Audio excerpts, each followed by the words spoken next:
Hey everyone, and welcome. We all use the term World Wide Web, right? But is it really worldwide anymore? That's the big question we're tackling today as we dive into this idea of the Splinternet. It's pretty fascinating and honestly a little bit worrying. I mean, think about it for a second. Have you ever clicked on a link, maybe for a video, and gotten that super annoying message, this content is not available in your country? Or you hear about a huge app like a global phenomenon being banned in one country, but it's totally fine where you are. These aren't just little glitches. They're actually cracks starting to show in what we thought was one single global internet. And yeah, those cracks actually have a name. It's called the Splinternet. The name says it all, really. The internet is literally splintering apart. You know, back in the 90s, the dream was this totally borderless web, a true global commons. But what we're seeing now is the complete opposite. Digital walls are going up, creating these separate, siloed internets, each with its own set of rules. It's a massive departure from that original vision. Okay, so let's get into it. What exactly is the Splinternet? Well, this isn't just happening by accident. The really fascinating question is, why? What forces out there are so powerful that they can actually start breaking the World Wide Web apart? Well, it really boils down to four major forces that are pushing and pulling the internet in different directions. We're talking about political control, national security concerns, this idea of digital sovereignty, and good old-fashioned economic competition. These are some heavy hitters, so let's break them down one by one. All right, first up, political control. And the textbook example of this, the one everyone knows, is China's Great Firewall. Now, this is not just some basic content filter. It's a huge, incredibly sophisticated system built to control what people can see and say online. It blocks giants like Google, YouTube, and Facebook, and in doing so, it has basically created its own completely separate internet ecosystem.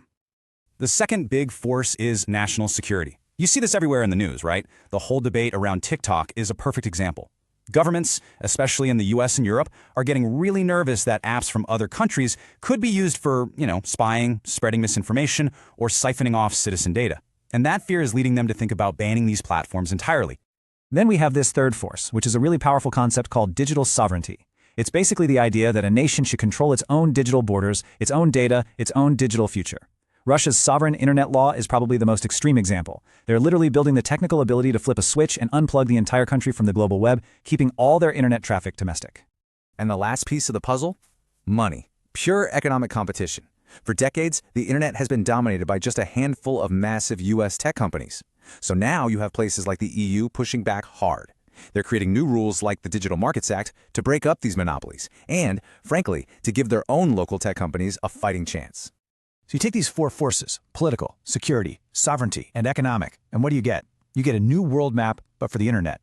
These forces are carving out totally distinct digital territories. So let's take a tour of these new internets. What's emerging are basically three main models or flavors of the internet. You've got the US model, which is traditionally all about the open market, but now they're starting to use tools like trade restrictions. Then you have the EU model, which is all about regulation, privacy, and breaking up big monopolies. And of course, there's the China model, which is defined by total state control, with the Great Firewall as its primary tool, creating a completely walled-off digital world. But here's the thing. It's not just about these three big players. This is happening everywhere. Russia, as we mentioned, is building its self-contained RUNET. India is developing its own digital stack and has banned dozens of apps. Countries in the Middle East are selectively filtering content. Everyone, it seems, is building their own digital walls. Okay, I know this all sounds a bit abstract and geopolitical, but the Splinternet has very, very real consequences for you and me. It affects how we work, who we can talk to, and what parts of the world we can even see online. So what's the big deal, really? Why should you actually care if the internet splits into a few different pieces? Well, the truth is, the day-to-day impact is probably a lot bigger than you'd expect. For starters, as a user, this completely shatters that idea that you can access anything from anywhere.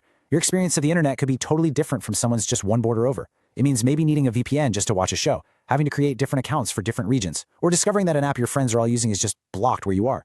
The internet experience becomes unequal, based purely on geography. And if you think it's tough for users, imagine being a business. It's an absolute nightmare. Suddenly, you don't have one global internet to sell your product on. You have this crazy patchwork of dozens of different regional laws. You have to figure out where you're allowed to store data, what content you need to censor. It just drives up costs and makes it incredibly difficult to be a global company. And what about the governments who are actually doing this? For them, it's a huge strategic trade-off. On the one hand, they get exactly what they want: more control over information and technology and the ability to reduce influence from other countries. But the flip side is a huge risk. They could end up isolating themselves from global innovation and the free flow of ideas. So, where does this all go from here? If you follow the current path, it leads to more and more division. It's pointing towards a future that some people have started calling a digital Cold War. And this chart really shows it. That old dream of a global village connected by the web, it's fading, fast. What's replacing it is this. At least 3 parallel internets, each built on a completely different philosophy. You have the US-led open market, the China-led state control model, and the EU-led regulated approach. Now, it's important to understand that this isn't a simple black and white issue. The debate is really complex. Supporters will tell you that digital sovereignty is crucial for protecting citizens' privacy and keeping them safe. But critics will fire back that it's just a fancy word for censorship, and that it's a dangerous path towards authoritarianism that kills the whole idea of a free web. So, I'll leave you with this final question to think about. Is the internet of the future going to look less like a single World Wide Web and more like a cable TV package? You know, where the channels and content you can get depend entirely on where you happen to live. It's a pretty powerful idea, and one way or another, we're all about to find out the answer.